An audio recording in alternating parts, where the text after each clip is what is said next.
Welcome to Seat Time, everybody, the off-road show that brings you all the results, news, and online shenanigans that make being online a good time. We'd like to say thank you to Fly Racing for their support of Seat Time. Please go check them out at flyracing.com. Welcome to Seat Time, everybody. Brian Pierce here, your host for this fine 200th episode. We are thankfully live at Adventure Moto in McKinney, Texas. For you guys that don't know, we talk a lot about on the show, making sure you support your local dealer. Luckily enough, Brian Storrie, the guy there on our right, your left, was or is owner of SMS Racing, which is all the way in Denton. But that fine folk said, you know what? There are people in McKinney that need KTMs and Huskies, and now they can get them. That's right. And we are excited about that. So, being that we've been friends, if you go back, in the spirit of, holy shit, we've been doing this too long, if you go back to episode 10, which we shared late last week, that was like our first remote kind of, let's not do this on Jordan's couch every single evening. And it was actually at SMS Racing in Denton. So Brian Storrie's been with us for a long time. Luckily, he's married to a woman, and the fact that guys like us hang out with him doesn't freak too many people out often. That's good. Yeah, and she knows to stay away. Fact. So yeah.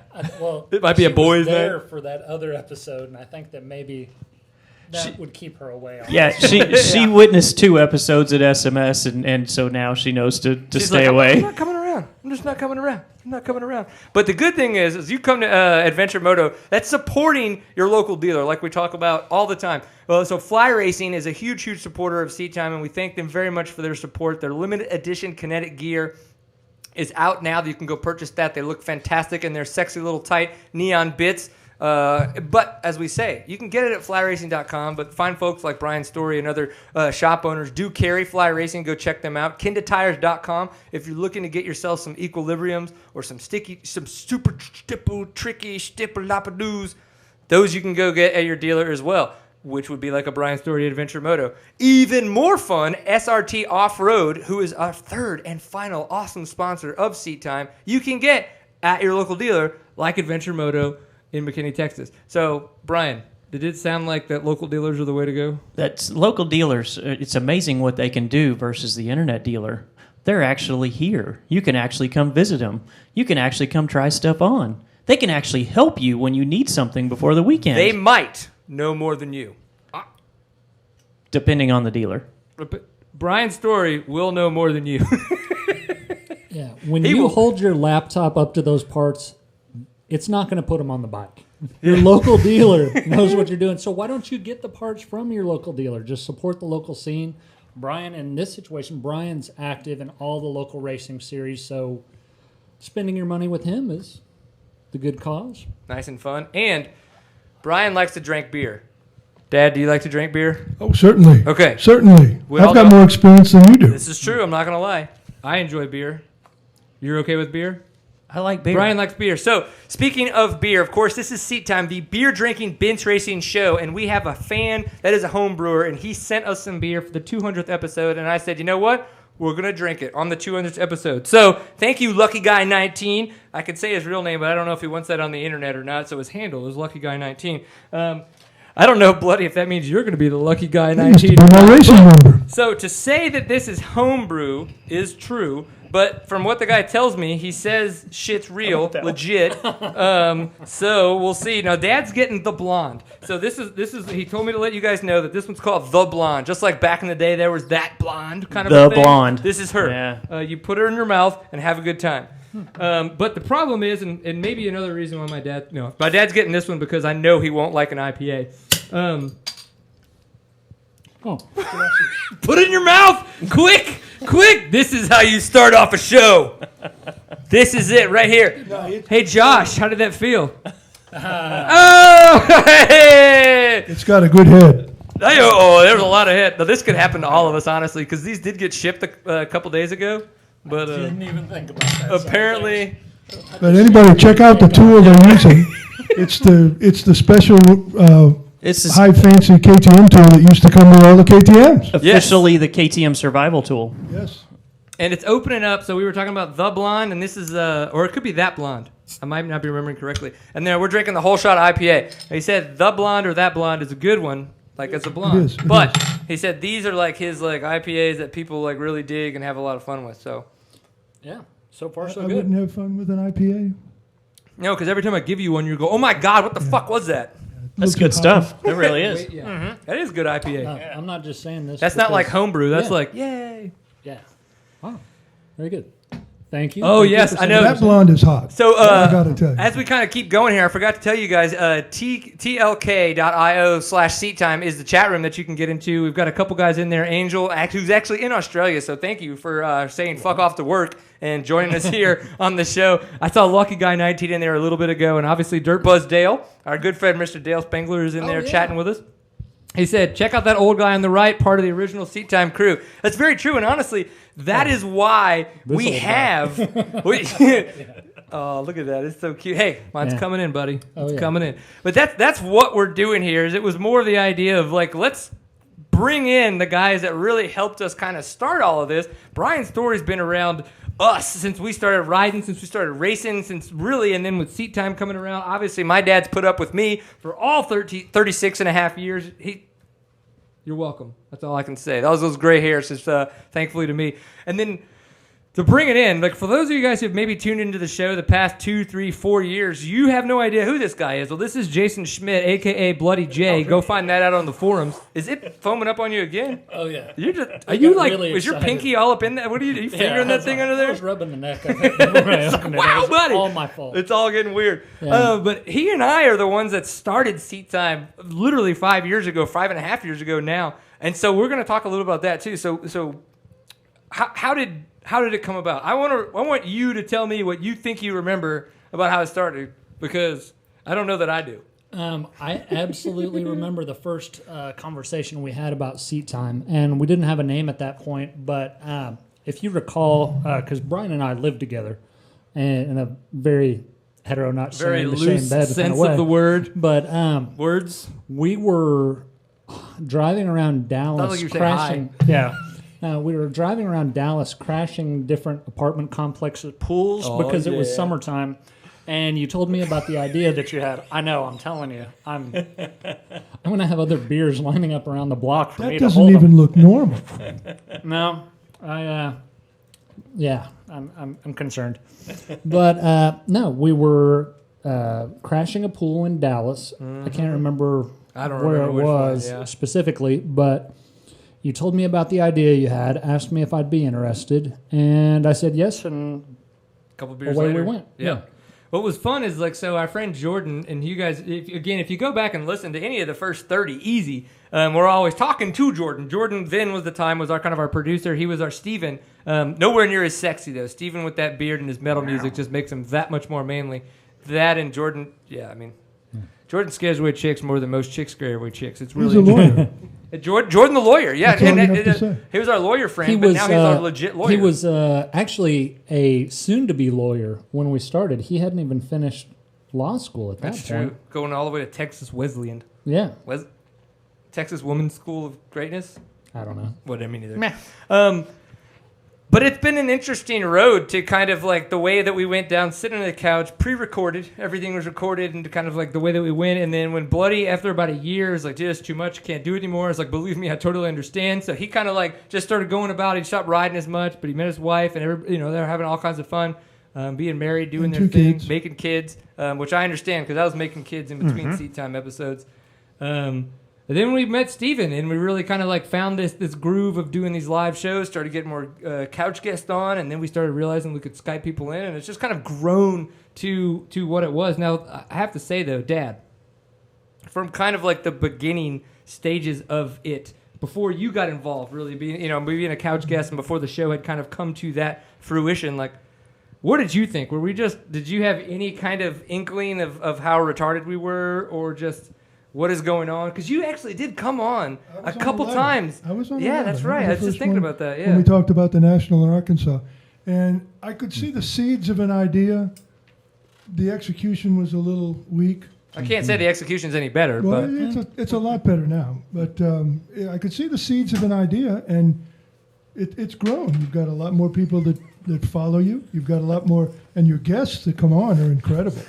I'm scared. I mean, you even had the guy who took the overall at the ISDT on your show Look at next that. week. That shows his age right there. Yeah, that's old school with the Oh, yeah. ISDT. Yeah. Don't say it. Is it E or is it T? We're going to check. Steven, what's the time right now?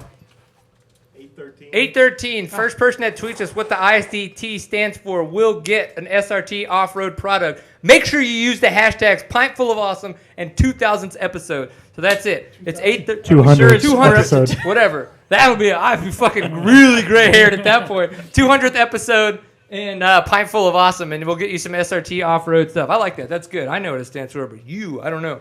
And then, of course, yeah. So 10th episode was at SMS Racing. And was that the one, or was it later where we got Josh? You tried to get Josh to what's it like? Cap? What do they call it? Well, Top we our were beers or gonna- something? I didn't try to get anybody to do anything. Yeah, no, it happened. No, we were gonna have a race chugging beer. Me, you, Josh, and Josh was sitting in between us. Right when they were counting it down, he said 3, 2, 1, go. While he was saying go, he topped capped both our of our beers, beers. right? Was it and topped? Is that what, or just, the hell if I know.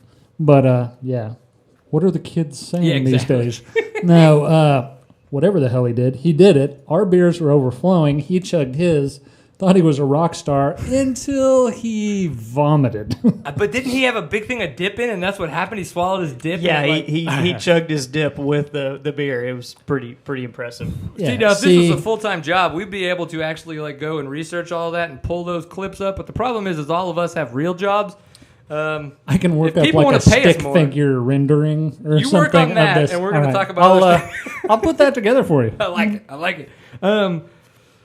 So Lucky Guy 19 actually is in the chat room asking about the beer. Dad, tell us about the all right, get in the chat room too, Lucky Guy 19. Tell us, is it the blonde or that blonde? Because Whatever it is, that it's blonde's good. hot, but the blonde is good. It's good. It's got a real full flavor. Doesn't have much of an aftertaste. It's real foamy, so you don't. It got don't get shipped, it so in your yeah, we nose. can't really Yeah, put it got- that against the beer because it did Oh, get yeah. shipped to us. So But it's awesome. I'd buy it. nice. We have 2 foamy and 2 not foamy from what I'm witnessing. We're winning here, Story. We Yeah. are winning. The Bryans I'm, don't have any foam. yeah. Yeah, what's going Brian on with an there? eye, right? Yeah. It's called head on a beer. We're winning. Oh man, that's a great that blonde. That is a great question, Mr. Dale Spangler. What episode did Fly come on as an official? I'm gonna say he put show sponsor, but I'm gonna put official show sponsor because if you He was remember, flowing yeah, he was stuff, sending us and some he was- T-shirts and stuff. yeah. I mean, shoot, Yeah. within episode 10, honestly, I Yeah, think. it was So actually they it was- teased you a little bit first? Yeah. Well, I mean, Well, it's Dale Spangler. He knows how to work the system. Yeah, what crack dealers do is they give you the first one free, and then Yeah, exactly. no, but it was pretty early on. And it's fun because of the fact that I don't really even remember at the time how Dale Spangler found us. But it was the whole idea. He even caught it. Is I love the fact that you're drinking beer and kind of you're not trying to be someone you're not. And I think that's the whole idea. Is like, and that's why it's been a big part of the beer drinking bench racing scene. Is that's what everybody does. And even Training if you're fluid. training fluid, right? It's And not even that, if you're it's not a training fluid. beer drinker, you still kind of get that same camaraderie. Now, Brian, you are a badass. You have been racing dirt bikes for a long time, 12 times at the ISDE. You may have even been back when it was still the ISDT. I don't know. It used to be the ISDE, then it became the ISDT, then it became the ISDE again. Like, I don't know. they So- stone wheels in the beginning of that, right? So how many, yeah, exactly. How many, like, maybe you could tell us one of your best kind of bench racing stories from the ISDE. Either somebody that you were just like, holy shit, I had the best damn day, so you were just going down and you guys were going back and forth. Maybe it was a celebrity for you at the time. I know you were on the junior trophy team, and you've been doing this for longer than most of us have been drinking. So, Man, each one is its own adventure. Each one is a great experience, and there's. And I went a bunch when I was younger, and then took a long break. And see what he just but said? I really I won a bunch when I was younger. I win a bunch when I was win. younger. Oh, okay. Yeah, yeah. I thought he just like slurred it just to make it sound like win. I remember the recent ones a lot better, but I always have a really good time. And when I was younger, I had a really good time.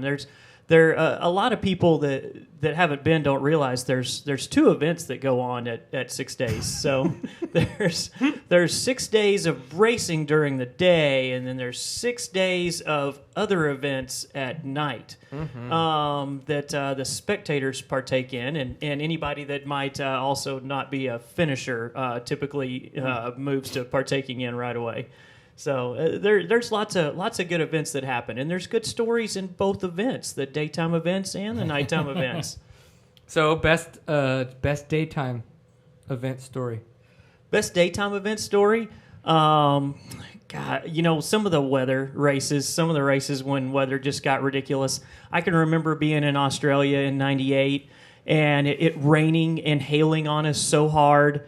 And I can remember we got off some trails and got onto pavement for a minute. And I remember getting right behind a bus, probably, half throttle in 6th gear on my bike at the time. And I was almost touching the back bumper of the bus going down the highway just because the hail hurt so bad. And I caught myself laughing like a lunatic in my helmet. And I didn't know how long I'd been doing this. First time, second time, 20th time, who knows? Right. I was like, wow, okay, who's this? And have I been doing a lot of this?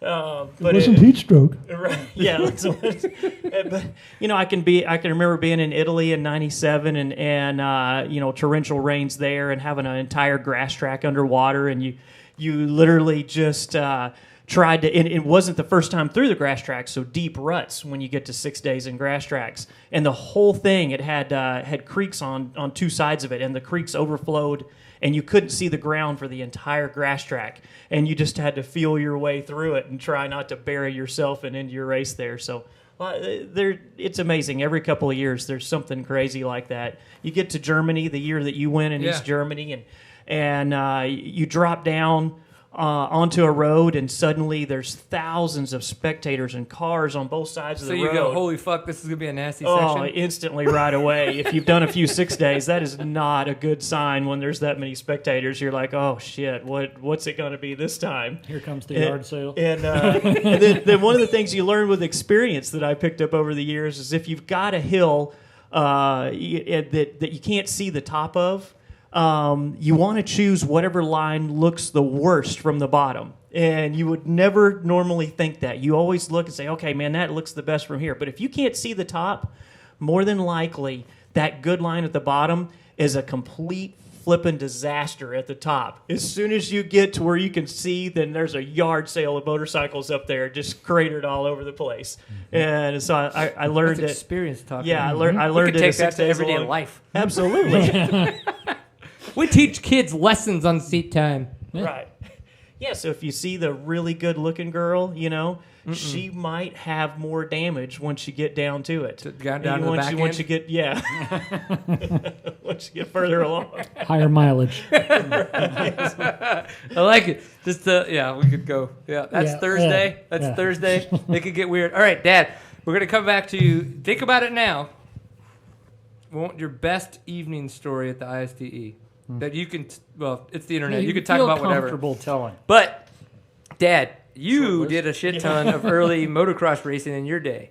So talk about some of the cool, maybe one of your better moments. I think I remember you talking about a time, and I can't remember the racer's name, that you were racing and you got passed by him, and you were just like, it was more enjoyment of being on the track with said. Getting passed by him than it was actually I'm getting passed. Well, with the Suzuki TM400 back in the 70s, there was nobody that beat you to the first turn. Right. But that didn't mean you're going to win the race. And so we're coming up to the end of the first lap, and we're at Wagaman in New Orleans, and it's one of the nationals. And I'm mid-pack at that point. And all of a sudden, this little gray YZ Yamaha comes sliding around the corner. I'm on my 400 Suzuki, full lock, power sliding. I'm going as fast as I can go. And this guy comes around, and the inside of me just totally out of control. It's Pierre Cars Makers. And he winds up blowing the turn. Absolutely just overcooked it, laid the bike down on the ground, dragging his handlebars, hit the berm, righted the bike, and took off. Now, I see this happen right in front of me, And of course, what did I do? I'm going, apply my air brakes. I went over the berm, but I didn't recover and went into the snow fence. It was just such an experience that to watch this guy do this, absolutely dragging his, he'd fallen over. He was sliding over sideways with his handlebars on the ground, hit the berm, hit the gas, right at the bike, and took off. That's when I knew that my days as a professional motocrosser were extremely limited. They were limited to the days that they had given you a card for? Right. You're like, 1 year. All right. Now, I've talked multiple times about my experience, 2012, in Germany at the ISDE at the after party. Yes, not only did I wake up with the Australians in Mitch Harper and Daniel Milner's room on the floor, but I had some European shirt on. I was really afraid of where that was going. The good thing is I woke up with my clothes on, but I woke up with a shirt that was not mine. It was definitely a small, and it was like, but you know how that's cool in Europe. Like you wear the tight. You wear the schmedium. Yeah, you wear the medium. Yeah, that's the thing. So like apparently at some point in time, my shirt either got lost, came off, traded. I don't know whatever happened to it. But so that's interesting. And I could tell you what I think might have happened, but it's all a blur, really. So that's interesting. That's fun. I've never woken up in a Australian team member's room. It was my team member. I wasn't racing. From Woody, some on of the the other hand, Australians is that woken up in a lot of I knew when strange I was men's younger, rooms. you didn't want to wake up in their room. They were definitely your team member. When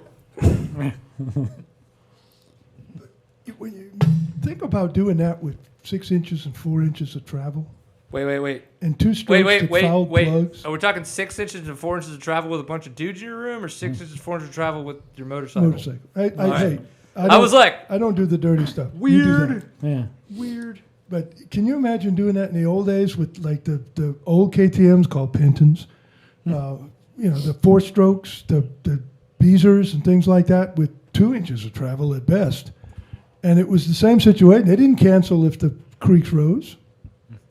I got lots of respect for those guys, and here in the shop we'll show good old fashioned on any Sunday on a regular basis on the TVs here, and watching the segments on 6 days, and I've got all kinds of old 6 days videos, and this past year in Slovakia, even the KTM team manager, he forwarded me some videos of races that he found in the area that we went to in Slovakia, and a couple of the ones he found were really, really old. Just watching these guys on Jawas and stuff like that. Holy shit! Going through the same nasty, gnarly, rocky, rooty terrain, no, I mean that would be just awesome. I mean, it'd be an absolute challenge. And back then, they had to work so much harder to keep their bike going for the whole week. Yeah. Now the bikes are so tough, it's really rare to have a mechanical. I mean, still things happen, weird things happen to people I know every year. But back then, those guys had to think about it. And the only experience I really had to be a mechanic. Yeah, and a rider, right? Yeah, and you had to think about saving your motorcycle too. So now you get out there and it's just as fast as you can go in every test all day, every day. It's all about just pure speed and pure strength and charging. And back then you were having to keep that bad boy going. You didn't need a backpack full of spark plugs. Yeah, you didn't. You couldn't use your bike up in the first couple of days and then expect to get to the finish still. So right. Yeah, the only experience I ever had with having to baby motorcycles was the first several times I went was on 125 2 strokes, and it still was by no means the type of machinery that we're talking about here, but. In the early 90s on a 125 2-stroke, you would have to think about it. And twice I had to do top-end jobs at 6 days during the race on 125s. Holy crap. You just got you and that throttle stop, buddy. You're just good friends.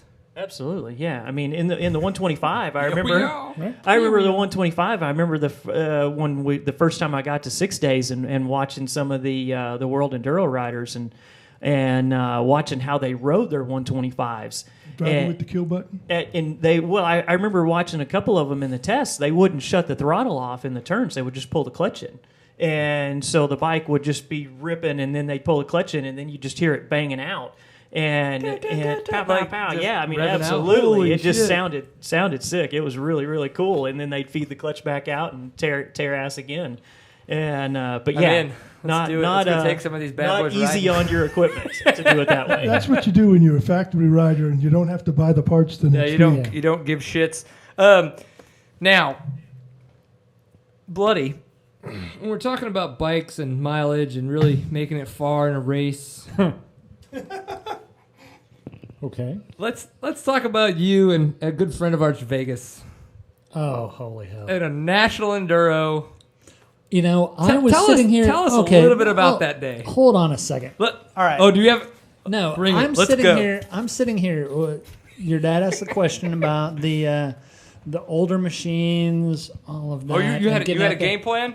Well, no, I had this little drifting, not that I wasn't paying attention to you guys, but I had this little drifting off moment where I was like strolling through the flowers, remembering when I had blown up the motor on my Yamaha, that 450, the white one. Oh, shit. And yeah, I do remember this. Train Robbers was coming up, and I was like, well, I'm just going to be sitting here with You're going to be pit bitch. Yeah, I was going to be like, hey, would you like me to shine this for you? I mean, it wasn't going to have shit to do. And your dad was gracious enough to loan me his old Can-Am.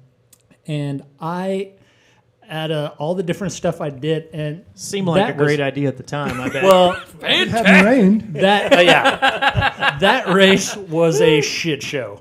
Because, I mean, you guys did an awesome time putting it on, but Mother Nature just gave y'all the finger the whole time. I think that was the one they got just fisted. Oh, this was the Supermoto National. Yeah, I remember this. Yeah, and so number one, my only experience on that bike was the day before the race when we showed up, and it was like, hey, here, just take it around the field here, that big old two-stroke. It was one of those. It seemed like it had an on-off switch over here. That was another bike that was never second into the first turn. That 400 is awesome. I raced God. that at your property on the vintage race. We even made a fun little video about that. But that was awesome. That bike was awesome, and that bike. There was something that I gained so much more respect for the people that did this before with lesser technology, because holy hell, you worked. But there was nothing better than just blowing past somebody on one of those muddy hills on that bike, because I felt like I was just sucking the life force out of them when they would hear that bike screaming past them and look over and like, I just got passed by the last century. And it was... How was the suspension on that awesome machine? I think that you need to use air quotes when you say suspension, because it was... the bike's in great shape.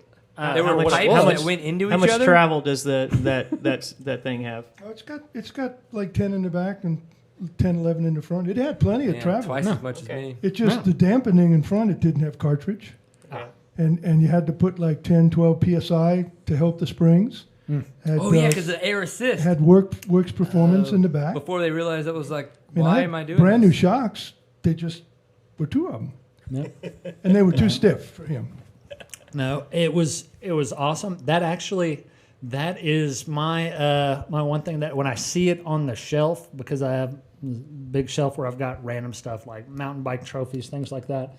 I have my first place from a national plaque up there. Vintage class. Because everybody, for the vintage class. That's because you started and made it further than the next fucker. Yeah. I think everybody else rolled up and they're like, dude, screw this. Yeah, before you got towed back, yeah. You were the last person to get towed back in the vintage class. Yeah. It was one of those things where I was just like, okay, well, all right. I'm the one that had to tow him back. Yeah, exactly. It's like, that's my bike. That was my section. You know what's effed up, though?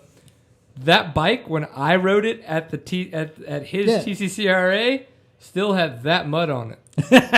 I washed that mud off of it. I rode practice, and I was like, oh, shit, gas is leaking. I got to try to fix the gas tank from the crack that it has in it. So I washed it. That was the first time it had been washed after you had rode it. And I tried to fix the gas tank. Didn't work, so I raced it the next day anyway. In my defense, if I'm loaned something, I usually wash it. Papa Pierce lived in a different state, and so I didn't bring it back with me. And you got Arkansas, the bike there, different country. Like, at the place. But you got to remember, these two guys, the way they met, They were downhill mountain bike riders. Now, how brainy is that? You know, I mean, you take your Awesome brain brainy. out, put it on the shelf. You and just go ride watched the mountain Red Bull bikes Rampage downhill. video. I saw that. Yes. What'd you think of that?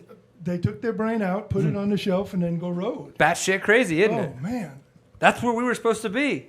That's what we were supposed That to was do. the event we were supposed to be at. And I used the excuse back to Brian why I didn't do that when I was a kid is we didn't have mountain bikes with 10 inches of suspension. You had. That's why I didn't do that. We Well, had no suspension. We How didn't old have is mountain Gary bikes. Fisher? We didn't have mountain bikes. Gary when I was your age. Fisher. Gary, how My you're first mountain bike was in 66, 86. 67? What are you, It was a 67? Schwinn High Sierra net over end style. That was even before Tomac was riding. How old are you? You don't want to know. 66 66? in a month.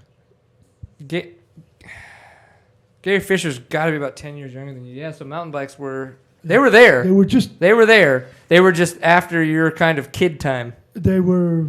They were clunkers. Basically old. They were clunkers when you were bombers about 20. with wide Yeah. tires and gears. Yeah, I mean, With that's knives, what Gary Fisher and those guys in No Santa suspension. Clara and all that shit, Marin County and everything. Yeah, I mean, it was just riding down the crazy ass dirt roads They and stuff took on their old clunkers. Schwinn Yeah, bombers, the beach put knobby tires on them, think so, changed the yeah. handlebars, and that's what they rode. That's what started mountain biking. Could've So been why there, does yeah. this country get its behind kicked in worldwide in mountain biking? because of the when fact it that started Europeans realized that to actually be a good mountain biker, you need to train like a road rider. You need to have technical skills for sure as a mountain biker, but you need to be able to pedal. And to be able to pedal and to be able to get your heart and all that other shit to keep up, you got to train on the road. here? Do Right? springtime. How many times have you jogged? Lately? Yeah, exactly. He's gonna go. I'm gonna go do this qualifier. I need to start jogging and running. It's about a month to the first 6 days qualifier Yeah, this year. exactly. So I attempted to run today. So it was quite a eye-opening experience after For not once you doing had good weather. I mean, fall finally arrived in Texas. it. Yeah, I ran out of excuses not to go, so I went. But yeah, that was pretty sad stuff. But that's okay. I've got like a month to figure out how to do this again. So speaking about a month, which means nothing to what I'm going to say, Steven, what is the first video that we are going to be playing here? Which one do you want to play? You know, you've got it lined up. You've got a process here. Oh, we just didn't get them into the notes, which is fine. Is it From the Other Side? Yeah. All right.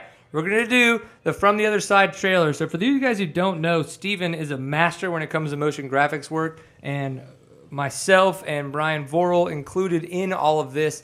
We are Full Pint Media Group. So Seat Time is a part of Full Pint Media Group, and we do work on the side. And one of those things that we do is try to help other people in the industry brand and grow all this other fun stuff that's going on. And one of those that we wanted to help is Rob Mitchell. So Rob Mitchell is going to come on Seat Time Adventures this summer and film for us, which Brian should still come, but he's pussing out because he's like, oh my God, Colorado.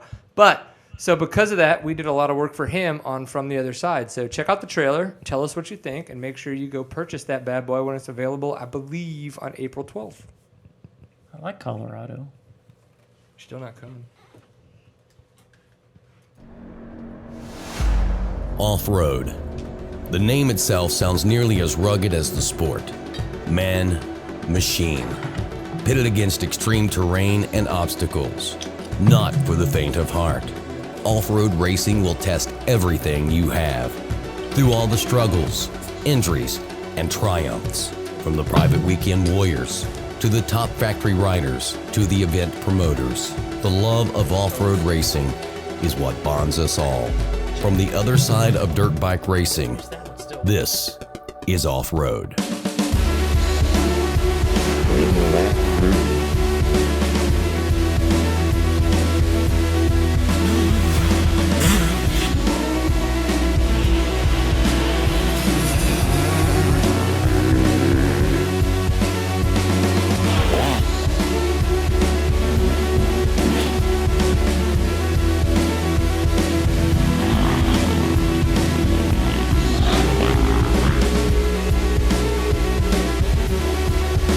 You know, you want to say it's a lifestyle, which is so like cliche, but it is, you know, it's just a whole way of living.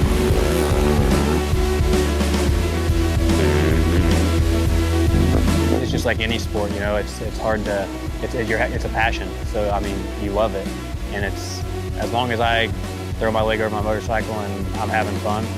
I mean, that's all I care about.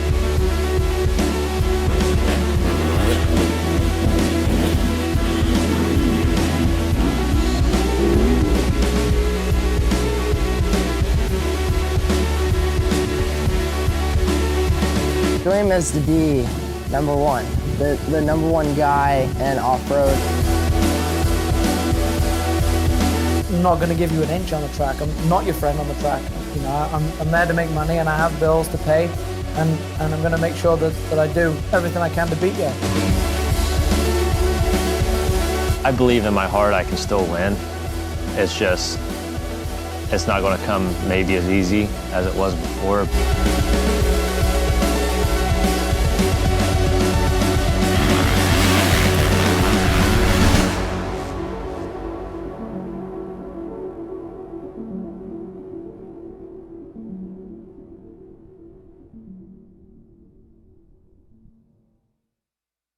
Guys, I hope you enjoyed the trailer from the other side. Seriously, that will be available very soon. If you haven't checked it out, you can go to Facebook or the website, everything. Just search for From the Other Side. I know that he does have his own Facebook channel for that, or a Facebook page for that. But of course, you can go look for Rob Mitchell. Rob Mitchell has his own Rob Mitchell Films Facebook page. But you know, our little Full Pint Media group, we've been sharing that. So all that kinds of stuff is easy to find there. That's going to be a lot of fun. So, but what's interesting is bending your hose. Ooh.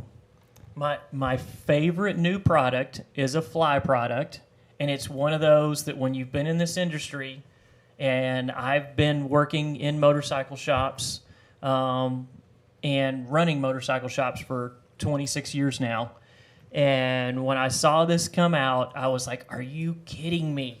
How did I not come up with this? Why am I not rich? And every person I show to, I've got a lot of old-timer customers. I've got a lot of lifer customers. And every one of them looks at it and is like, oh, my God. I got people that will put 5 of these on the counter and buy them. So the new fly product I'm talking about is this simple little piece of plastic right here. And it's actually a very tough plastic, okay? And when I first showed it to Brian, he thought it was, he was a little confused as to what it was for. I was like, I don't know if Tam's going to be okay with this. Right. So I had to show it to him in action. So here we are. This is the fly hose bender in action. And I still think it could be like the third hand. Is that what we call it? the third hand. Yeah. That's what it should be called. They should have called it the third hand. That's the mistake that Fly made. It's the third hand. But when you're wrestling the 5-pound can of gas, struggling when it's totally full to put gas in your bike, and you need that third hand to reach up and tuck it into your tank, and somebody at Fly came up with this little contraption, yeah. Words. Yeah, something like that, you know. But it's amazing. These little things are great. So you can get it from any dealer that sells Fly products. Or WPS, right? Western Power Sports? WPS, Western Power Sports. I like it. And you were talking about, go ahead, Dad. What's interesting, you know, people who are just come up with some silly little ideas that are brilliant. I see on your counter you've got some of those floating glass holders. The guy that invented those lived up the street from me in Little Rock, and he was a multimillionaire. He made millions of dollars because he invented and patented those floating behind your head glass holders. Oh, and just little ideas with simple things that are so handy, and they just. You're talking about croquis. Croquis, yeah. Yeah. But absolutely. the kind that float. Yeah. The special kind that looked like a tube. Like we should have had on that GoPro on one of the boat parties. Yes. The infamous boat parties. Which is coming back this year, by the way. I saw that. I saw the invite for that. All right. I've got my liver training. You run the other way? We will be getting... No, he's signed up. Wait. Let's tap the brakes. We'll see. No, babysitters can be found, man. They can be found. But, yeah, we will see. All right. Now, one other thing on the subject of Fly, I feel like I'd be remiss if I didn't bring up, we talked about Dale earlier, and I just wanted to throw this out there with his support early on. It meant a lot to both of us, to the point that I don't even own a motorcycle anymore. I'm walking around this shop with a visible erection, and every bike that I see, I want to take home. Unfortunately, right now with 2 kids under 2, Brian's looking around like, which one could he fuck first? This is gonna be weirdly weird. No, it's like I heard him buying a house. We can screw that up and just have him buy several Buy a bikes. motorcycle. No, I'd Got some good used ones you can get. Yeah, well, right now I'd probably be better off bringing home a hooker and meth than a bike right now with everything we have going on. But Interesting household you have. Yeah, well, no. Well, it'd be more popular with my wife. None of then a bike. Oh, yes, oh, okay. no, we pieced it together. Okay. No, Even a 400 Can-Am? Yeah, well, we can talk. no. Don't look at me But- with those eyes of greatness. With Dale though helping us out, that meant so much to me. I still go out and I still buy fly hats and things like that to wear, just because that was such a cool thing. Him reaching out so early on, because I don't think we didn't have a clue what we were doing at that point. And so last year I was racing BMX. I made sure to always go get fly gear to do that. So no, it meant a lot. And even though I'm not attached to this anymore or anything like that, but seeing Fly supported this, they were there early on, and it's really cool how they've been around. So to sum this up, you used to be cool and ride dirt bikes and wear Fly. So now you still wear Fly, so to try to still look cool is what you're trying to say. Yes. I pose, I think is what it's called. He has 2 kids. That means he's worn his fly gear twice. You need to get one of these shirts. That is a nice shirt you have on over there. Actually, it is. It is. Yeah. A little bit of the stuff that we do like to do on Seat Time is talk about some of the off-road news. So just to kind of do what we do on the show, let's chat about some of the stuff that has been going on. As we say, we do have good friends and we're good fans throughout all the good places in the off-road world. One of the places that you can go to get your kind of your dirt buzz, your off-road buzz, all that stuff is dirtbuzz.com. And for that recent Dirt Buzz, of course, we had the GNCC second round this past weekend, the inaugural Cannonball GNCC. They've been going to Georgia quite a few years in that back half of the Daytona Bike Week, but this is obviously a new one. This was a new property? Yeah, new property. Okay. I know. Good for those guys. Finally, not just ringing out the same bitch, bringing her back. Hadn't seen it on TV yet, so. Yeah. Well, that's because it's on the internet. Okay. I'll catch up. Okay, it's on the internet. I'm a caveman. These things scare me. The winner was Josh Strang. Caleb Russell in second and Stuart Baylor in third. Lot of shakeup with this race. Caleb Russell did a really good job leading this race from the very beginning. On the last lap, he was leading through the white flag into the pits, though. Steven, do you have this thingy? I do. Let's just go ahead and play it while we talk about it. Maybe if you have like a repeat thingy, I don't know. But with this, so Caleb Russell kind of comes through that last bit, and right when the camera cuts to him lead between in the pits, you see his wife Russell hits pinballing his wife? out of the turn, and him kind of like, she on the brakes. And then all of a sudden you see Josh Strang fly through the turn, slam on the brakes, takes a look and over look his back. shoulder. Like, It like appears you that could tell, like, I mean, something weird happened. So I've kind of asked around, and nobody really asked, and if they did, they didn't say, which is fine, what happened. Obviously, the easy assumption, it's the pits, it's all that kinds of stuff. You know, Caleb Russell's expecting some kind of water bottle handoff or something. It's the last lap, just that last bit of juice. That probably went wrong. I mean, honestly, like, you know, there's really no other assumptions to make. I mean, that's pretty... But it's interesting because those little weird things could be, like, in the long run, you know, we got X amount of races left. That could be something that could be, holy shit, I lost the championship by 2 points. You know, and you're like, and obviously you can't go, damn it, wife, like, because it's just a thing in life. You know what I mean? Like, it just happens. Seems like weird race strategy running over your wife.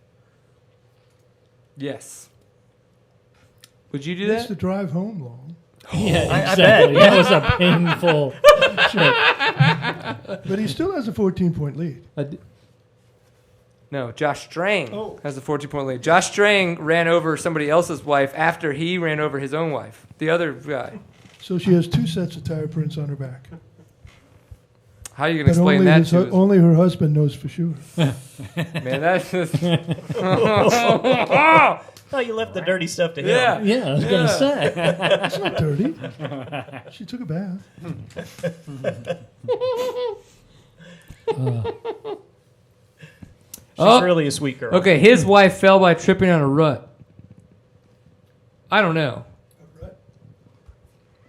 Well, they say on the show that she tripped on a rut backing up, but I asked Rodney Tomlin, and that is not what he told me. So Rodney Tomlin is one of the guys doing the show. So, they could say that it was tripping on a rut, but I'm just saying, like, it's weird. What did Rodney have to say? There's no stupid shit going on. The thing is that it's just dumb luck. It's the biggest thing. Like, we're tripping on a rut. Whatever it is, it sucks because of the fact that now his wife's involved, right? You're a racer. You're trying to focus on one thing, which is winning the race. When you see, or either you cause your wife to fall or you see your wife to fall in that situation, obviously it's going to kind of pull you back from being in the mode. Is she okay? Yeah. Okay, so she's all right. Yeah. But still, it would be very disturbing to be in a race and mow your wife down, and it would be or very just even, distracting. You'd be concerned for her well-being. That's what I'm saying. Like, and it's like, and you could even tell that whatever the situation was, that when Josh Strain came through, he was concerned. I mean, he slammed on the brakes and was like, "What was?" You know what I mean? Like, so it just kind of like one of the. I mean, there could have been a spectator, it could have been whatever, but the fact that it was Caleb Russell's wife is what sucks the most about the situation. I mean, but obviously there's like, Tamara, my wife has helped me out a lot. I know that Mom has helped you out of races. When you had all ladies just like pawing you down, they were helping you. I've seen Sean just in her little skibbies just out there like waving the flag at you like, good job, buddy. Sean does a good job. No, she does a great job.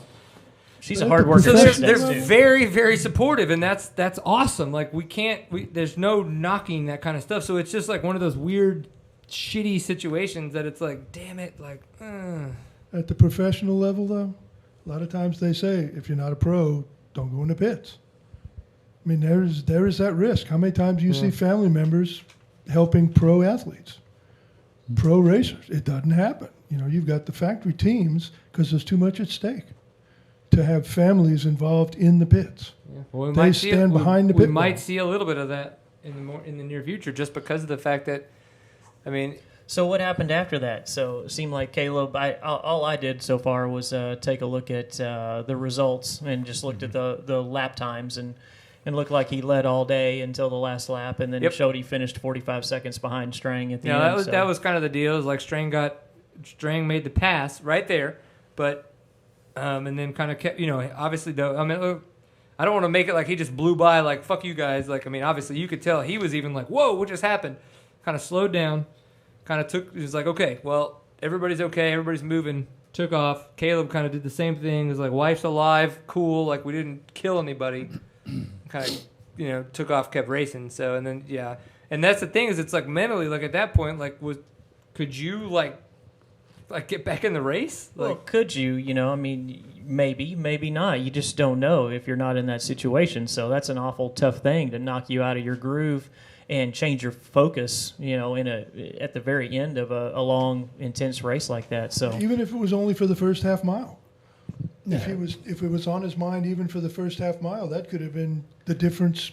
Absolutely, he could make one mistake but yeah, so that's a tough situation. So, and then we also had I guess Thad ran out of gas on the last lap as well, and so it looked like he was really close. He was right there in the lap times and so he was right there as well, and then all of a sudden finished, I guess, 8th or something like that. Yeah. I mean, Stuart Baylor getting 3rd in the race, which is awesome for him because this is like his first XC1 podium. And he has like all kinds of injuries in the past couple of years. So super excited to see that guy on the podium. Getting to know that kid at 6 days, he's had some real injury issues, and I've watched him ride through some injuries that I think a lot of people would have just packed it in and called it done, and watched him go out there day after day at 6 days, just on pride, that. So I've been pretty impressed with that kid a couple of times so far. Good. Yeah, I like him a lot, and I'm glad that I know his programs as of late have been very privateerish, and that's, and I understand that the industry, there really is, when it comes to off-road, the industry is Like, well, if we could get some more manufacturers to step up and we're seeing a little bit more support try- from Suzuki, which is good. Yeah. And Suzuki's kind of helping out with Obermeyer Suzuki. I so mean, it's good. you know, KTM and Husky can only sponsor so many riders, and the reality is, and I'm a KTM and Husky dealer. I love these brands, and I believe in everything they're doing, but you know, the reality is that they're probably sponsoring more people than they have to. But they're trying to support the sport. And so they're sponsoring a handful of riders in each one of these circuits when none of the other manufacturers are really doing anything. I mean, Yamaha's got a little effort, and Honda's got a little effort, and Suzuki's starting to do a little more. So it'd be nice to see some of the other manufacturers step up and really try to compete more. And like I said, I know. You know, and I don't want to discount the effort that Yamaha. I mean, the Ampro Yamaha team is really first class, and the Johnny Campbell Honda team is first class as well. And Johnny Campbell's, the Honda, but they're only support with sponsoring JCR is really a big couple people. of riders, you know, and we're not seeing anything out of Kawasaki these days. Which Team Green Kawasaki was a really big deal in off-road racing for the majority of my life. And to see them completely out of it is, you know, it's just mind-boggling to me. Even in products, not just in support of riders for woods riding, they just don't have the product. Yeah. No, I was I bled green for a lot of years, and you know, I worked my butt off to get a Team Green ride, and that was. You know, they were considered to be the best rides in off road at the time, and now they're just not even involved. Is crazy with the number of people that are riding and racing off road motorcycle events. I mean, just look at how many people are at a GNCC or a National Enduro, and you go look at the local and regional versions of that and see how many people are riding and racing. And how can they not want to be involved in that? That just blows my mind. But it'd be nice to see more manufacturers step up with bigger teams and more teams, and then guys like Stuart Baywell could actually make a real living then, because there would be more rides, and there'd be more money to where those guys could really make a living and devote more time to really working hard at it. Yeah, or just healing, opposed to trying to go race again and actually like just make $1. Yeah. As long as it shows up in the showroom. You know, if they can throw money at it and support people, but if it doesn't show up in the showroom and they don't have the product to sell. I was going to say, if they don't develop the product line for those wins to transfer to. I've seen so many KTM guys, and honestly, if I was looking for a 250 last year, I would have bought one. What Yamaha's put together in their XC program now, those FXs that they're starting to come up with, you can tell that they've put the time in. They're starting to figure out. They're listening to guys like Jason Raines, but they're still not putting the money into it that you can see that KTM and Husky is. Why would they want to put a lot of money into a sport that KTM is going to dominate? Until there's product out there to compete with KTM and now Husky, you know, KTM in white for now. Why would they want to spend a lot of money on it? Well, I think the FXs do, and I think they compete at it just the right amount. And Yamaha does, but for Honda and Suzuki and Kawasaki, none of those guys. It's not every dollar they put into it's not going to give them a return in the showroom. Yeah, because nobody's going to go buy the 450 or the 250 and then do all the modifications that what we used to have to do to all these motorcycles. When now you can go buy off-road specific race-ready machines, or even just riding machines. And you and I've had the discussion many times how KTM has just created the niche. Yeah. You know, as I was growing up, I can remember times when there were basically half the bikes on the line were Suzuki. Then there was a time when 3/4 of the bikes were Yamahas. Then there was a time when a whole bunch of them were Hondas. And now you go to any off-road local race and it's all KTMs and a few Huskies, a few like that race you went to last weekend. I commented. In your expert AA type classes, there was one Suzuki, 2 Hondas, you know, 1 gas. They don't have the product to compete. Any amateur coming up right now, unless he's just bigoted, pardon my French, he's going to buy what wins, and that's a KTM. And it's something that is going to roll off the floor, and you're instantly not going to be. You're not going to have to do a lot to it, because I had always been a Kawasaki guy on the street side of things, Then when I got on dirt, I was like, okay, well, I'm going to go buy a Kawasaki. Well, there really wasn't anything to buy, so I bought some clapped out, just horrid thing. And then I realized why everyone around me was on orange. Yeah. Well, at the time, actually, a lot of us, actually, the We were first on thing I blue. went to was, you guys were on blue. I went blue, and then you guys went orange, and I was like, what the hell? I went orange too. So, no, there really wasn't anything out there to match up. I grew up riding yellow. I mean, if it didn't say Suzuki on it, I didn't buy it to take it in the woods. Because I had a sponsorship in motocross back in the old days. So I bled yellow. But they didn't keep up. Yeah. Well, I know that Jason Thomas is on a YZ this year and got 5th overall in Lucky Guy 19, saying he was on a 250F. Now, that I didn't know, so that's actually pretty impressive. Yeah, if that's he's what on that Shane told me he 250F. was going to ride this year. He said he was going to ride a YZ 250F. So That's very impressive. But the 250F, for the way that guy rides when he was doing well in the XC2 class, I mean, it makes sense, because you can, if you're a guy that likes to rev a bike out versus like kind of sit in the throttle and kind of torque it a little bit more, like you do a lot more of the 450s. I mean, it makes sense why you feel more comfortable on a 250, like in that regard. Yeah. I don't know Jason real well. I've just met him a few times, but he seems more comfortable and more confident on the smaller motorcycle. So, and then that's what Shane Watts, my buddy, tells me as well. And so he told me he was going to ride 250F this year, and man, 5th overall. That's really, really impressive. So that's some tough shit. Yeah, with the number of guys lining up, especially here early in the season. That's a stacked field. Yeah. One of the interesting things was the SuperEnduro that went on this past weekend in Prague too. So we didn't see. One last thing. Shout out to Russ for getting 4th. Didn't Russ get 4th this weekend at the GNCC? Russ Bobbitt. Russell Bobbitt. Yes, he did. Russ got 4th. Georgia homeboy. Russ, I was like, got and not a GNCC regular, No. and but shows up and gets a 4th overall. So very impressive. Yeah, real good stuff. That's great too, to be right in between Stuart Baylor and Jason Thomas, who are GNCC regulars. But Stuart Baylor's obviously done really good at National Enduros And too. Ryan Sipes is still hanging in there. He's trying. He was doing a lot better on his own program. He seemed much more consistent at the end of last year.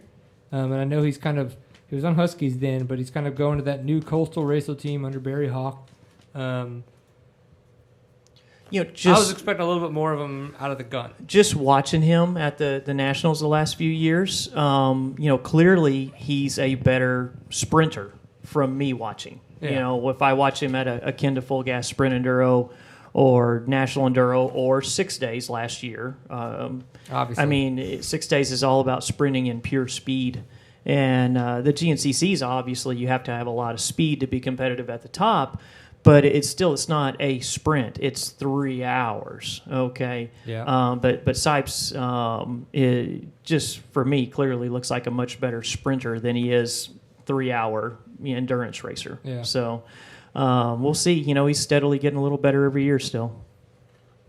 This is true. I'm excited to see though, because I think it's great. What I've heard, I listen to Pulp MX, I listen to DMXS, a lot of the other radio shows that cover a lot of Supercross, Motocross.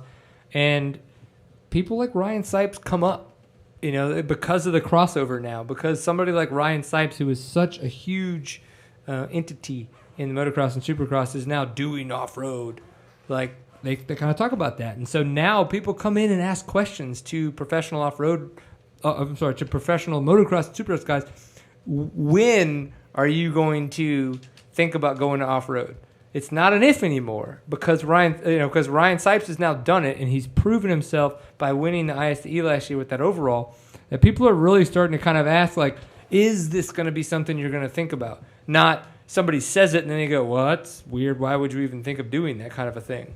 It's been going on for a really long time, though. It's just more prevalent now that everything is more... It's more prevalent, and information's more out there than it used to be. The Internet's made everything easier, but a lot of your top off-roaders in the past have been motocrossers. I mean, think about Ty Davis.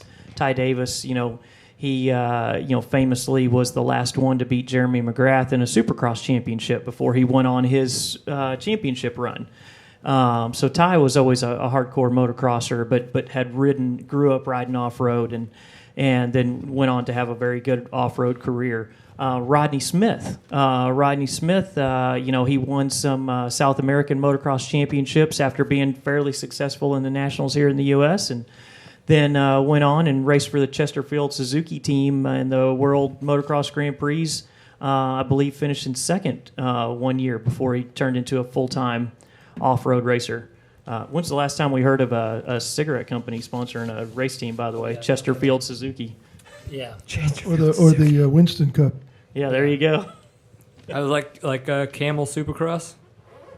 Yeah, Camel. I remember that. That would be Camel fun. Pro Get Supercross. Camel back in there. Yeah, now it's all energy drinks. Energy drinks. And they're probably just as unhealthy for us as cigarettes. Kinda Fuck high. it. Moved on to the next vice. Yeah. I like it when it's so addicting. It feels good in my body. It feels so good. Super Enduro in Prague, so we're at the penultimate round.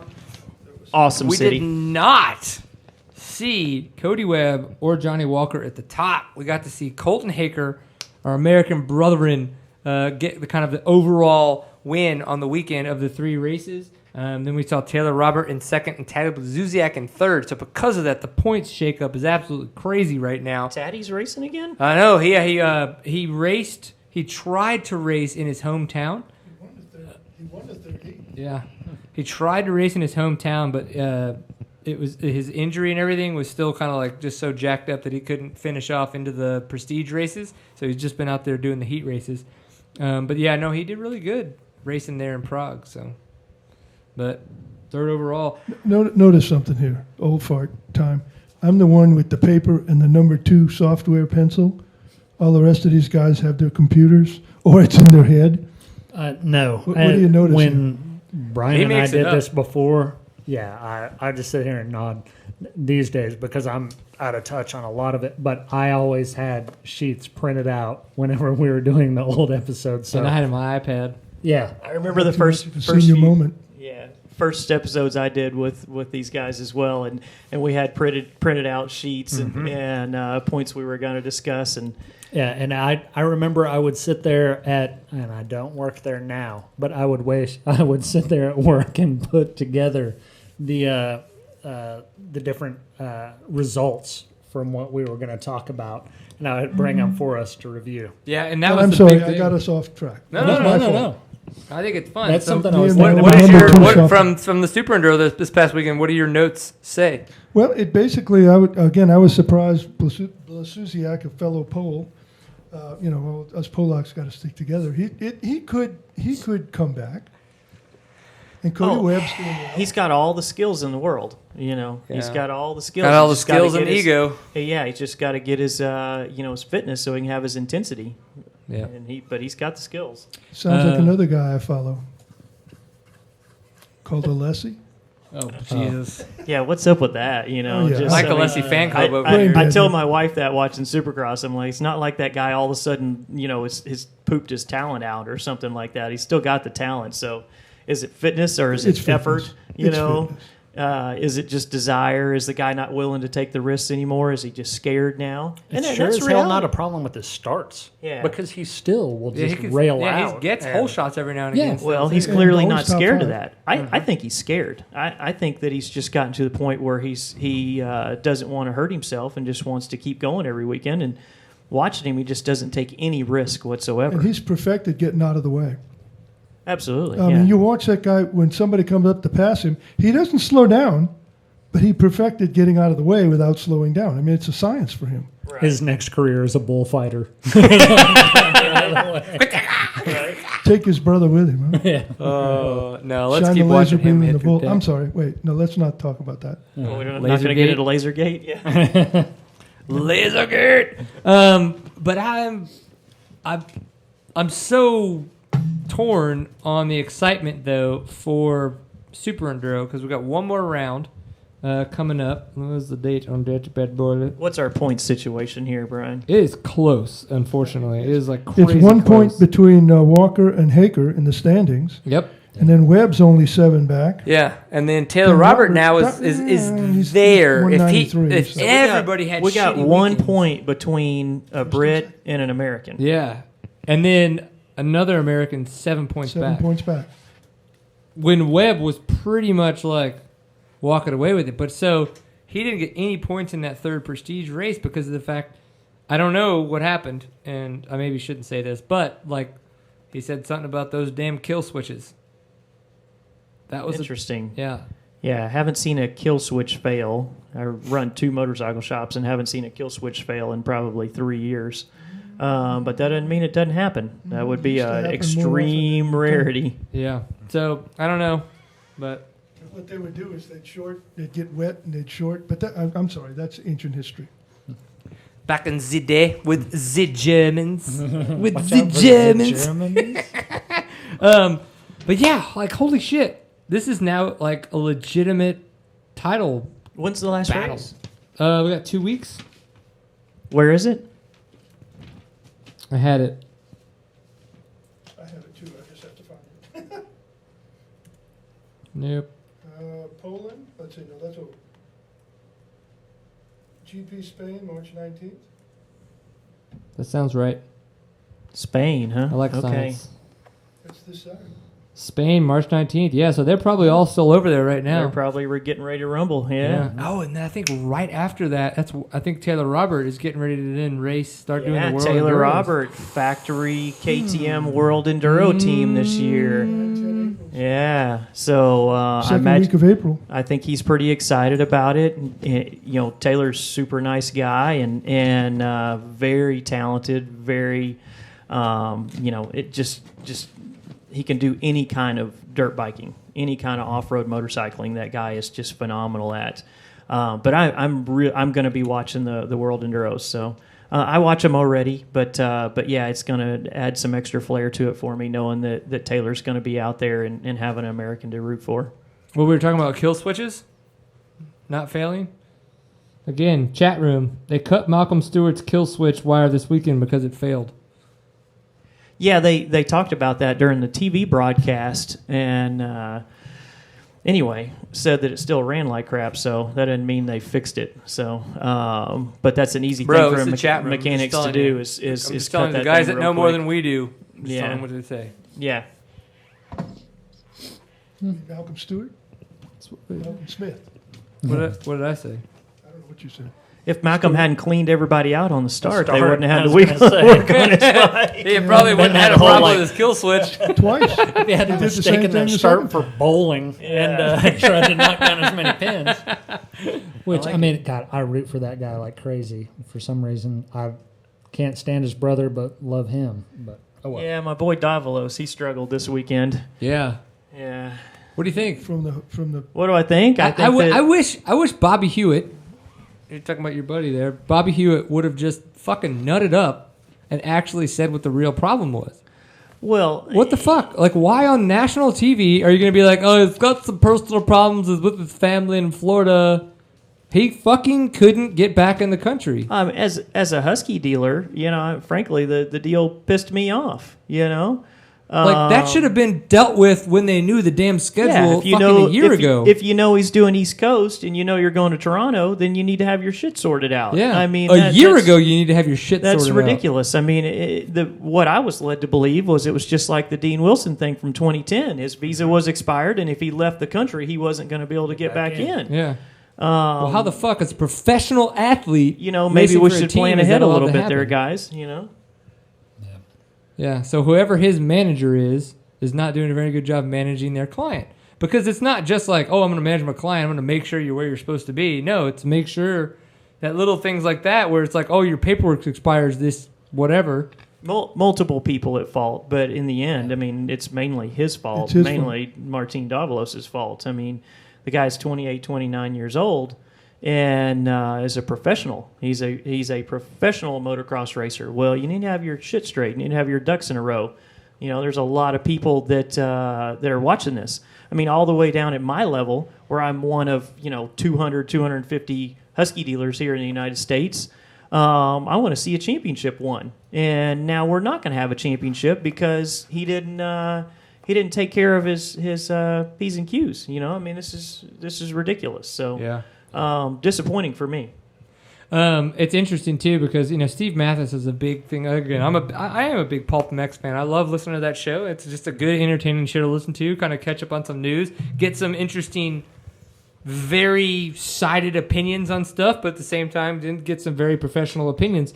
But it was kind of one of those things like, all right, cool. Well, I guess we'll see Martin Davalos battling for that next 2023 250 title with some 50cc racer now for 2023. I was just like, unfortunately, that's funny because it's like, yeah, I'll keep ringing this shit out if I can. Why not? It's the rules, and I got to tell you that I had a very, very brief professional motorcycle racing career.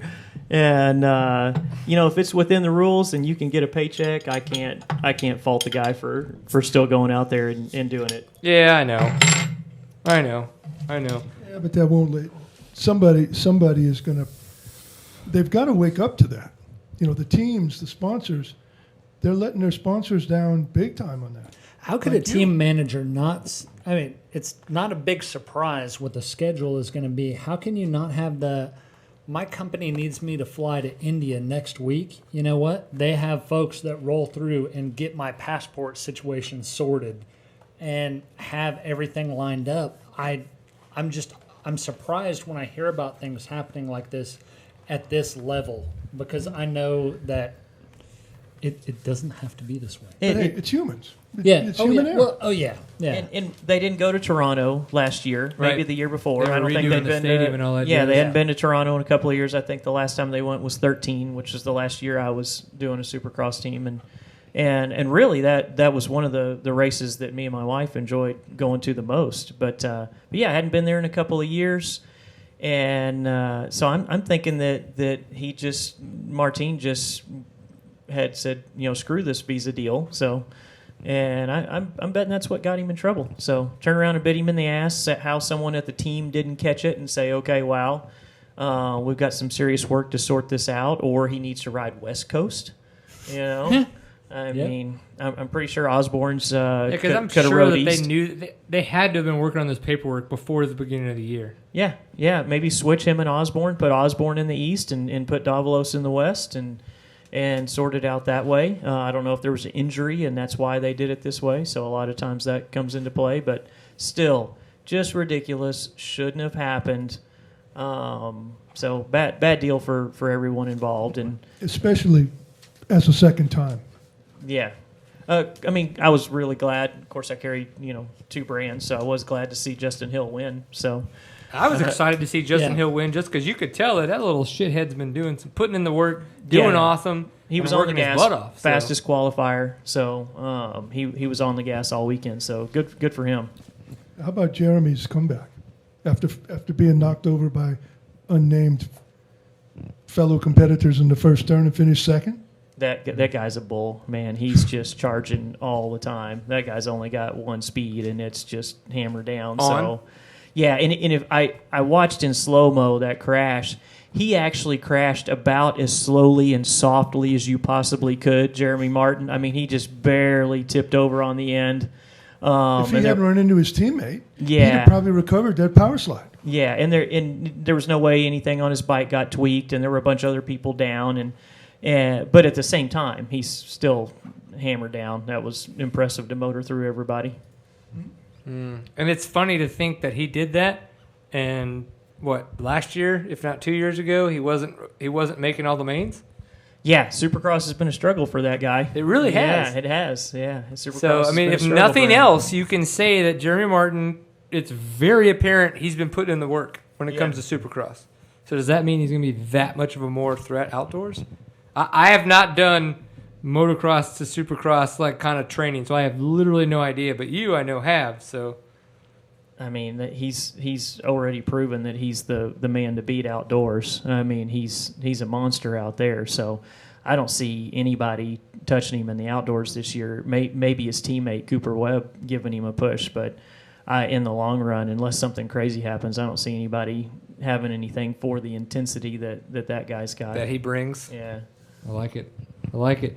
Yeah, no, it's kind of Angel, who is in Australia, we're talking about is it's talking about no one has control over immigration approval. Period. Right? I mean, that's like the thing. But everybody does know that it takes 6 to 9 months. Like people that are involved in that kind of stuff, they know what that kind of stuff takes. 3 months if you rush it. Like I had to do. Yeah, and so like with that immigration kind of stuff, you know what it takes if you have to do it regularly. So like there is nobody to fault except Davalos, and then after Davalos, I mean he doesn't say this, but to me it's like whoever that guy's manager is, if that's his mom, if that's his agent, if that's a whatever, like dude, just ask the question. Yeah. Show Get your me shit together. the Show me paper. the money. Yeah. You know, knock up a local girl, have a kid with her, you know, and then you got it all sorted out, right? Pay some Is that what child you're support. supposed to do? Yeah, anchor children at each of the potential sites. There you go. There. Yeah. Then you're just being a good dad when you go, right? Yeah, exactly. High-fiving. Extra visitation time. Moving right along. So some of the stuff We're in the action. Some of the stuff that's coming up, of course, for us locally here, we do have Patriot Park, the TCCRA opening weekend, this coming weekend here. That's just into Oklahoma, right? Yeah, exit 5, right after the world's largest casino, a WinStar Indian Casino. Wait, what? World's largest casino? I think it's world's largest is what they're How saying the fuck now. is it the world's largest? It's pretty large. Yeah, so exit right after that. And Is that not because Vegas is like not considered? It's well, Vegas is multiple casinos. There's like more than one there. Right? It's not just one. should we go to the world's largest casino? Have you not been there? Horrible. I've driven Even your past mother it and I have been there. just because I would fart the whole time. That's true. Right. Yeah. But anyway, yeah, go exit 5 and then truck it north another 10 minutes on Highway 77, and then finally turn off and head down some gravel roads to the track. But I'm expecting pro lap times in the 25-minute range. Should be a true test of fitness this weekend for the local guys to get started for the real season this year. Sweet. So, I'm gonna be in Oklahoma, but it's gonna be in Broken Bow. Not racing to race, unfortunately. Yeah, we got a lot of Texas racing this weekend. We got Caprock Canyon 100 Texas Enduro with the Turkey Grand Prix on Saturday, a race I grew up doing, racing through the city streets in Turkey, Texas, up in the Panhandle, with the Enduro the next day. We've got first round of Torn. I believe it's at Oak Hill Motocross this weekend.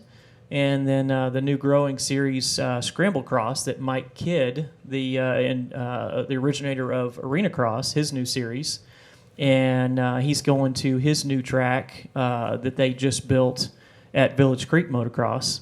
So he's racing there this weekend. So yeah, we got four big events as far as off-road racing here for North Texas this weekend.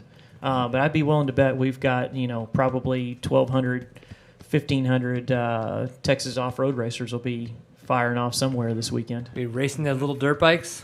Racing their little dirt bikes. I like it. I'm hoping for 500 at that Sprint TCCRA. Enduro 2 weeks ago. I really liked that format. Yeah, it was the last Toro. I liked that format. That was because you don't wind up with 57 people in front of you from earlier rows that you have to try to tell them to get over. Yeah, a lot of you guys that don't have good weather in the wintertime, here in the Dallas-Fort Worth, North Texas area, we have a series called Toro, Texas Off-Road Racers Organization, that runs sprint enduros during the wintertime. And we had 4 sprint enduros this winter, and it was the first year we did them, but it went off really well. They were patterned after the Kenda Full Gas Sprint Enduro National AMA series. But a lot of fun. I mean, we had some people, you'll always find a stick in the mud somewhere, but interviewing people coming off the track seemed like 9 out of 10 guys really, really enjoyed the format, chasing each other. So it was a lot of fun. That was one of those things from the outside looking in, since I'm not involved these days. I'd still see all the people like bitching left and right before it started. And it was amazing to see the shift. Everyone was hesitant to try the new format, but once the season cranked up, everyone had positive things to say. Yeah. So I was really happy for them. We had some stick in the mud still. We had one big Facebook post where people piled on, and it was pretty funny. The circuit president got on and started searching the names, and about 3/4 of the people that badmouthed it on the post had not ever been signed up with the circuit. So that was good entertainment. That, and there are people out there that they could walk down the street. Yeah, shitheads to be shitheads. Yeah, they could find a $50 bill and they would bitch because it wasn't a $100 bill. So you can't please everyone. Yeah. So. And it's 20 rule.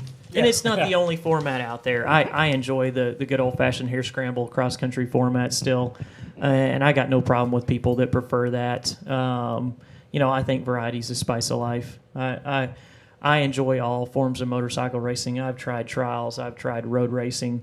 I do a fair amount of motocross still. We got another new circuit here in Texas that started last year called Moto Masters. Ooh. It's a vet-only motocross series. That we raced at Swan. Gray hair or don't come, is that the? Yeah. 2 weekends ago we raced at Swan in Tyler, Texas, and was I think we had about almost 250 entries of vet only riders. It was a lot of fun. So are these on old bikes too? They had vintage classes, but no, it was just age classes, plus 25 all the way up to plus 60.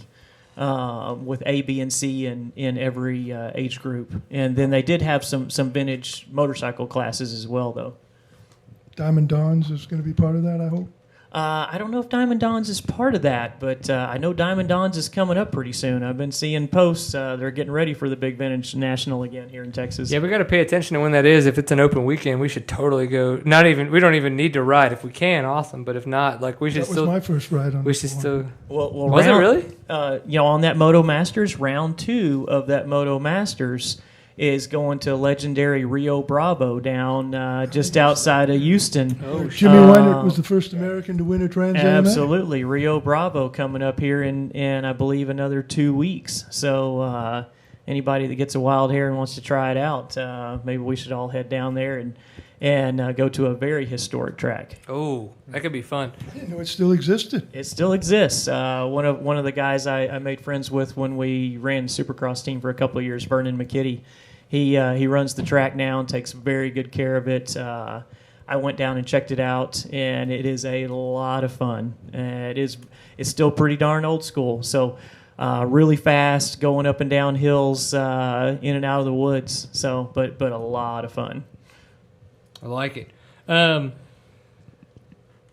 one of the things that we wanted to do was to find a way to help produce a lot more content about enjoying off-road. Obviously, if you're tuning into this show or if you're finding out about seat time or you're still paying attention for an hour and a half in, obviously you enjoy off-road. Yeah. And you enjoy the fact that there is a very small community, what feels like it shouldn't be a very small community, but in the long run, we're much bigger. We just don't get the TV play. We don't get all the kind of stuff that comes along with that. So that's why we're asking you guys to tell us what it is that you love about off-road in 15 seconds or less. We didn't get the submissions that we wanted, so we're going to keep it going for about another week. So what we want you guys to do within 15 seconds or less, tell us what it is about off-road, that why you do it, what you love about it, and why you're doing that on a dirt bike. And obviously, we do have quite a few giveaways. We're going to have some of the Fly LE kinetic gear to be able to give away, and obviously a couple bits if you want to get a couple sets of Kenda tires. That will be up for gives as well. So do that. But because of the fact that we like Max Gersten, and Max Gersten likes having a good time when it comes to a video camera, we've got some fun for you. You know what I love about off-road? 2 strokes.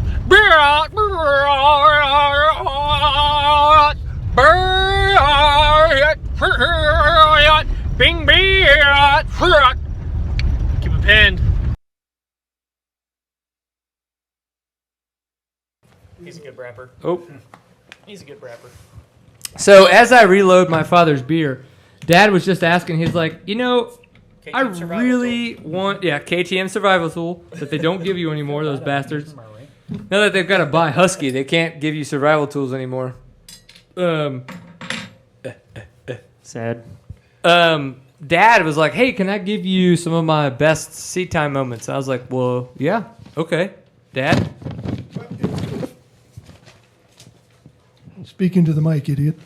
It kind of all roads lead to Stillwell. You know, some of the best episodes that I think Sea Time had are when your experts come on. And Stillwell... By experts, he expert means of not experts. us. That was You know, he would come on a couple of nights and he would explain things. Like the night he came on, and I think Cody Webb had on the beta, he had 3 completely different kinds of races within a 10-day period. Like he had an enduro cross, and then he had a this, and he had a that. And the bike had 3 completely different setups. And he explained step by step by step how he had to change the bike setup.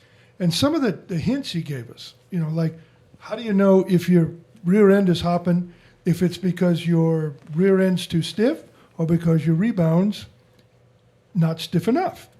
You know, little things like that. Or why the clickers are the last thing you go to adjust your suspension. You know, what do you do if you spend all day trying to get both your static sag and rider sag the same and they don't? What does that mean? You know, little things like that take you years to figure out. If you do nothing else but go back and look at old Sea Times that were the Stillwell shows, you could learn a lot. Yes. A lot. That man has And forgotten. that's why we pulled a lot of those out as separate segments, because of the fact that what he had to say was so good. So. And the other one I enjoyed that I had the privilege of being on both of them was with Ricky Brayback. We had a chance to deal with him. He made the cover of the AMA magazine. Yep. Because he was trouncing everybody out in the desert. And we kept saying, you know, somebody sponsor this kid. He's riding a 3-year-old Kawasaki. Yeah. Because that's all he had. And finally, somebody listened. The kid went to Dakar. Honda sponsored him, and he did outstanding. And then we got a chance to interview him again. So that was the most fun, by seeing Ricky Brayback before and after. So apparently somebody listened to us. So all you guys out there, get on the show, and we'll beg for sponsors for you. Yeah. It worked for Ricky. Maybe it'll work for you. I think it's just because like he was on the show and then Fly noticed. Yeah. And then Fly got behind it. But if you want to Dale's a learn baller. something, go Dale back to did it. Stillwell. Dale did it Yeah, all. Dale. And if you want to have fun, go listen to the 2 Brayback interviews. Yeah. Definitely. What do you Kid think? did great in Dakar. I think he was coming off injury too, wasn't he, for Dakar this year? And still did awesome. Yeah, he got as much as a I think with second. injury. He got up. His best day was a second. Yeah. Which is like damn I mean, impressive for it's being not a second Caselli, year. but it's yeah, but I close. mean, like Caselli had done it once and did really good, and Brayback, that was his second year. So I mean, that's pretty damn good. And he explained to us how it is when you're a water parts boy? bike. Yeah, when you're the water boy When in you're the the water parts boy? bike, you know, you're expected to follow around the lead rider, and if you need something off your bike, you just grin and bear it and give it to him. Yep. Just bend over and take it. But next year, he'll need a water boy. Yeah. Yeah, he's going to be the HRC guy for sure next year, or at least one of them. Yeah. Yeah, he's got the skills. He's proven he's got the skills for that desert racing. Yeah, that desert racing. Yeah. It didn't seem like it was very technical, at least the parts we can see on TV every year. So a desert racer seemed to have the advantage, and we certainly have enough desert out west. Well, they're running, buggies and trucks and everything else through there, so it's not going to be, too technical. It's all going to be fast stuff. It's going to be stuff that the Baja guys and the National Hare and Hound guys are natural at. Yep. Yeah. And he was trouncing them all, so good luck next year. Indeed. Well, Steven decided that he needed to go pee. I heard him diagnosed before with acorn bladder. He said, and I have they're such an gonna do almond a bladder that I benefit just gotta go concert later. tinkle. Is there a benefit concert for Yeah, acorn for bladder? Acorn like bladder. It's a combination benefit concert for acorn bladder and squeak shoe, which he is afflicted with both. Wow. So,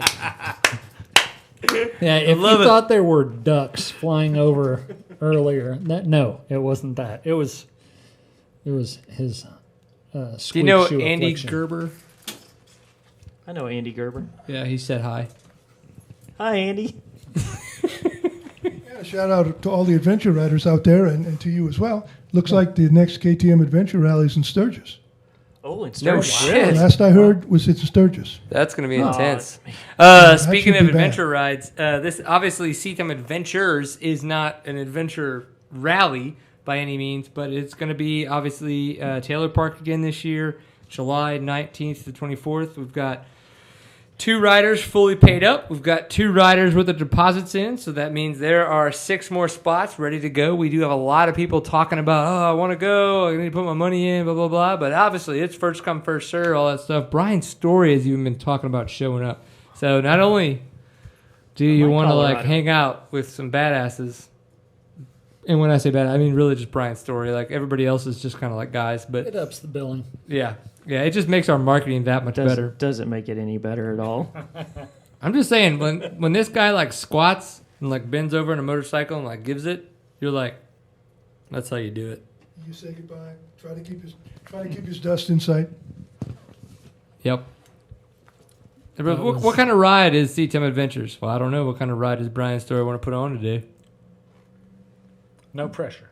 No pressure. There's trails in Taylor Park for everybody. Oh yeah, but There's everything.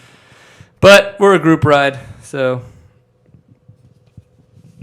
Say, if I make it out, I'll be at the playground part of it, and Yeah. I'll join you at the swings, and maybe we'll work in the slide. Where's the C loop? Well, Bloody's leading up to C loop, and by the C loop, it means a 12-pack and a swing. Yeah, We're gonna have a C last loop man means- standing day.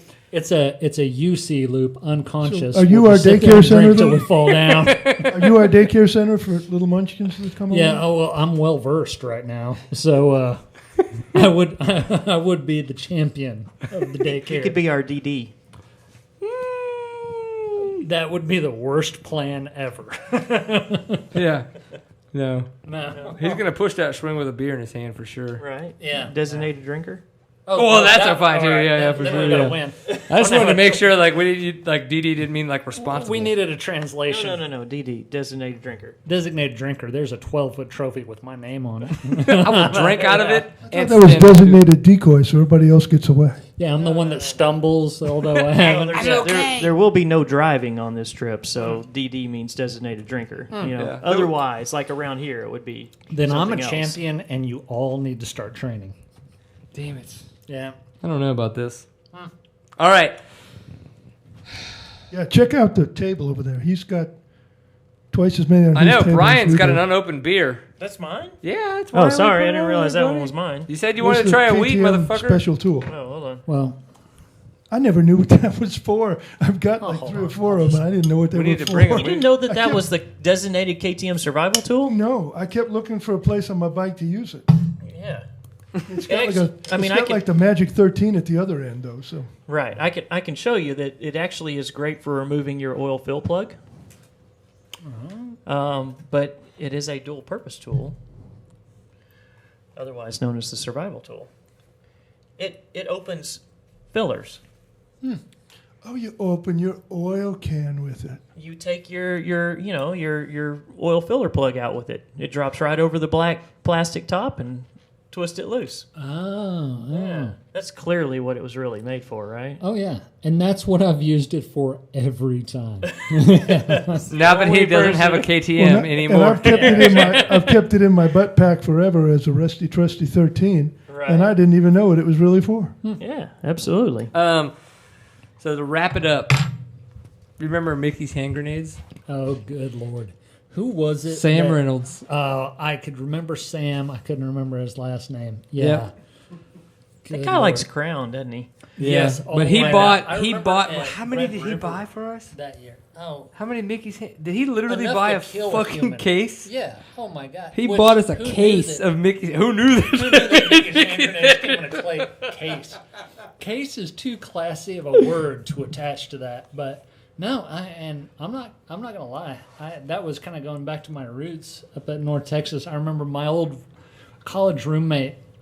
I came home one day and he was like, "Man, dude, you've got to try this beer I found." One of the guys showed me about it. Awesome. I was like, okay, and I opened up our fridge, those little mini fridges, and it was filled with hand grenades. And I just died laughing. I was like, I will help you with this, and afterwards we'll give some lessons. But no, so that was kind of a trip back memory and possibly brain damage. Don't do this at home. Yeah, exactly. But no, hand grenade night was good. I had no complaints. Yeah, that was usually followed by McCormick vodka night, right?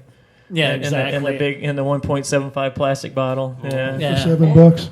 And you go into but Dad unfortunately would take Boone that and mix Farms. it with his fucking Southern Comfort. No, I'd get 100 proof vodka Oh, right. and mix it with 70 proof Southern Comfort to give it a kick. And then Get in the case taste if of you the had Southern to pour Comfort. it in the tank. Then you kick with the 100 proof vodka for a lower price. So you were putting octane booster in your bourbon. Basically, Southern Comfort. It's a liqueur from New Orleans. Yeah. It's also a good way to quit smoking if you smoke and drink at the same time, because you wouldn't want an open flame near that. Never had that problem. Looking like a mushroom cloud. The only smoking I did was on the track. Ah, very good. I laughed so hard. There it is. There you go. So true. I apologize for killing Woody.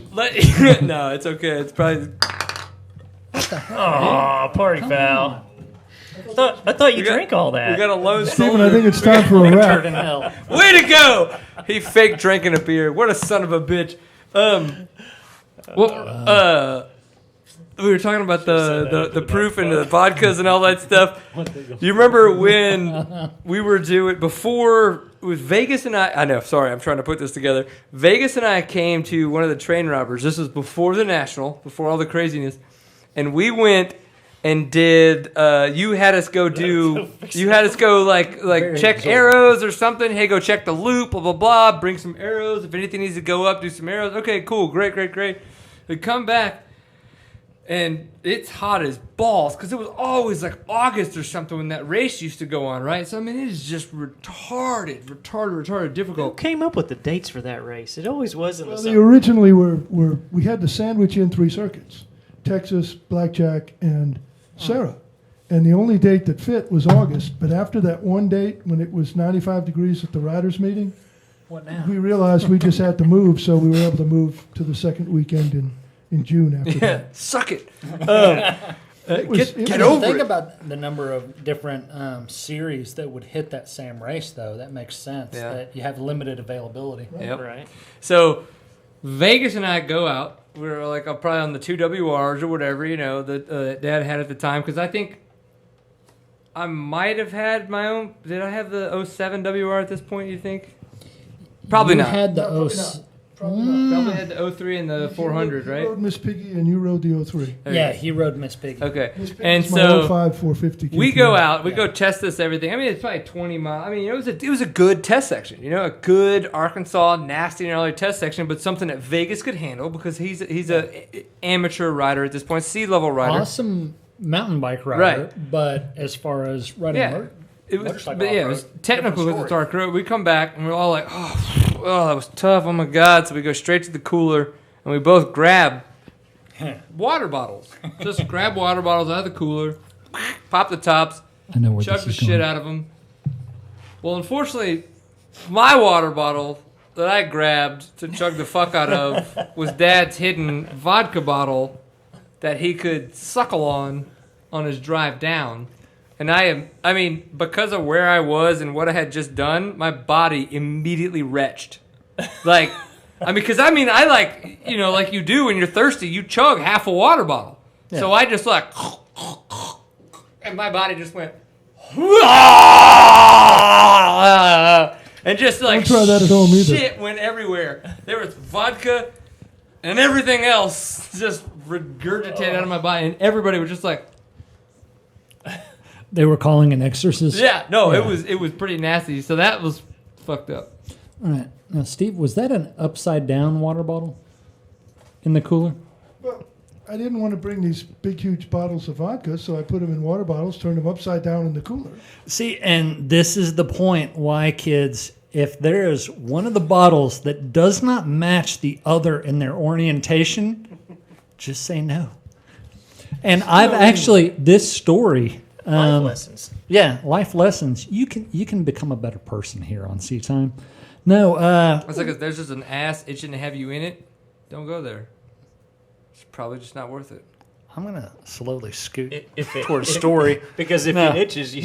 Yeah, I was gonna say that is sign number one. If there is, if Why are you the word scratching? if you're looking at it and the word festering comes to mind, you might want to take a step back and just say this isn't the night for you. Yeah, red and inflamed. Just Yeah, Just say no. walk away. there aren't enough salves in this world to treat you. Lubes/salves. Yeah, no, just say no. But yeah, no, that anytime I've ever been there where, oh yeah, well just grab a beer out of the cooler, and even if there's something in the cooler that's on its side now, I just walk away.